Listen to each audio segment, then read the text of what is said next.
రంగారెడ్డి జిల్లా మోయినాబాద్ మండలంలోని చిలుకూరు సాంఘిక సంక్షేమ గురుకుల పాఠశాల 1995 బ్యాచ్ విద్యార్థులు గురు శిష్యుల ఆత్మీయ కలయిక సమ్మేళనం ఏర్పాటు చేశారు.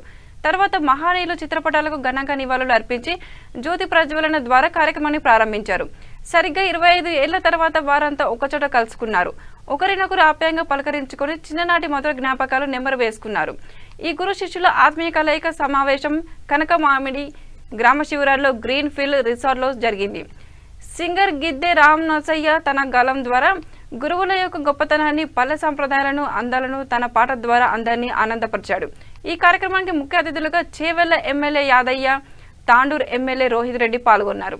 అనంతరం వారు మాట్లాడుతూ గురుకులాల కార్యదర్శి డాక్టర్ ఆర్ఎస్ ప్రవీణ్ కుమార్ గురుకులాల ప్రతిష్టతను, బోధన పటిమను ప్రపంచానికి సుపరిచయం చేస్తూ దేశానికి, రాష్ట్రానికి వన్నె తెస్తున్నాడని కొనియాడారు. భోజనం మేడం ఉండి మాకే కష్టం ఉన్నా, జ్వరం వచ్చినా, ఏదొచ్చినా కూడా అక్కడ ఆ టైంలో నర్సు మేడం లేకుంటే దగ్గరుండి ఎవరికి ఎటువంటి ప్రాబ్లం వచ్చినాయి. కానీ అంతకుముందు అక్కడ కూడా ఈ రెసిడెన్షియల్ స్కూల్లో కూడా దొడ్డు బియ్యం పెట్టే సందర్భాలు మీకు తెలియని విషయాలు ఏమి లేవు. కానీ చాలా అదృష్టవంతులు. కానీ ఏది ఏమైనప్పటికీ కూడా 20 సంవత్సరాల తర్వాత ఈ గురు శిష్యుల ఆత్మీయ సమ్మేళనం పెట్టుకున్నందుకు మీకు అందరికీ కూడా హృదయపూర్వక ధన్యవాదాలు. అది రంగారెడ్డి గారు మాకు చాలా సుపరిచితులు. ఇది కొట్లాడుకుంటున్నవి, రెండు గాలిస్తేనే బలమన్న సంగతి గుర్తించలేకున్నవి, రెండు గాలిస్తేనే బలమన్న.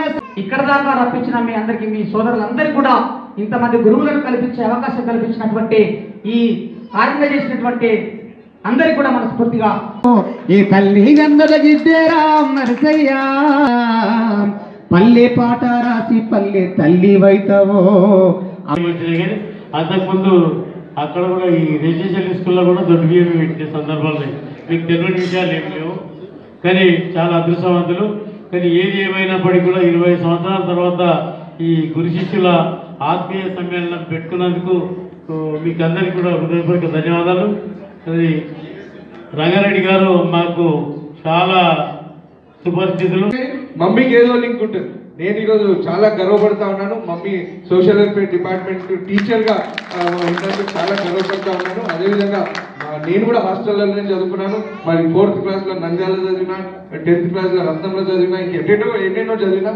వాస్తవంగా చెప్పాలంటే రెసిడెన్షియల్ స్కూల్స్లో ఏదైతే ప్రేమాభిమానాలు ఉంటాయో ఆ ప్రేమాభిమానాలు డే స్కాలర్స్కి ఉండవు. అంతేకాకుండా ఎక్స్పోజర్ కూడా చాలా ఎక్కువగా ఉంటుంది. ఎందుకంటే వివిధ సొసైటీస్ నుంచి, వివిధ కమ్యూనిటీస్ నుంచి అందరం కూడా కలిసి మెలిసి ఉంటాము. ఒక ఫ్యామిలీ మెంబర్స్ లాగా ఉంటాము. మరి అదేవిధంగా మా అదృష్టంగా భావిస్తున్నాం. Thank you. కాళీయాదేశారు గారిని